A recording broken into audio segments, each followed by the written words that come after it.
இருக்க எல்லாருக்கும் எங்களால முடிஞ்ச உதவி, வழக்கறிஞர்களால முடிஞ்ச உதவி செய்யலான் இருக்கோம். எங்க சார்பா ஒரு 3 லட்சம் ரூபாய் நாங்க தரலான் இருக்கோம். எங்களுடைய முடிஞ்சது. இப்ப எல்லா அசோசியேட்டும் கலந்து பேசி நாங்கெல்லாம் நிறைவா செய்யணும்னு நினைக்கிறோம்.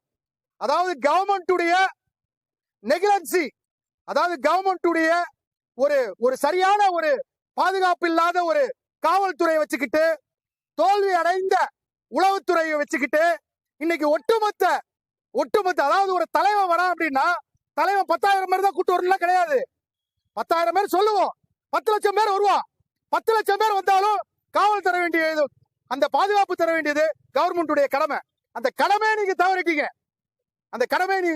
உளவுத்துறை டோட்டல் ஃபெயிலியர். எங்க எஸ்பி, எங்க டிஐஜி? எஸ்பி டிஐஜி யாரா இருந்தீங்களாங்க? இன்னைக்கு அதிமுக திமுகவோட விஜய் பார்ட்டிக்கு அதிகமா கூட்டம் வருதுன்னு தெரியல. அப்ப கவர்மெண்ட் இந்த ஸ்டண்ட் யார் உள்ள வந்தது? 1000 பேர் எக்ஸ்ட்ரா வந்து தள்ளுமுள்ளு பண்ணி கத்தி எடுத்து வெட்டி செருப்பு எடுத்து அடிச்சு, செருப்பை நீங்க ரவுண்ட் பண்ணி விஷுவல் பண்றீங்கல்ல, செருப்பு வந்து விழுதுன்ட்டு. அப்ப அவனை அடிச்சவனை, செருப்பு அடிச்சவனை உங்களால விஷுவல் பண்ண முடியல? ஏன் அவனை தூக்கல? இது வரைக்கும் இன்வெஸ்டிகேஷன் வளையத்துக்குள்ள வரலாம? சொல்லுங்க. சொல்ல முடியாது. ஏன்னா அது நம்ம தானே செஞ்சோம். அப்புறம் எப்படி சொல்ல முடியும்? காழ்ப்புணர்ச்சி, அரசியல் காழ்ப்புணர்ச்சி. உன் அரசியல் காழ்ப்புணர்ச்சி ஸ்டேஜ்ல பேசு.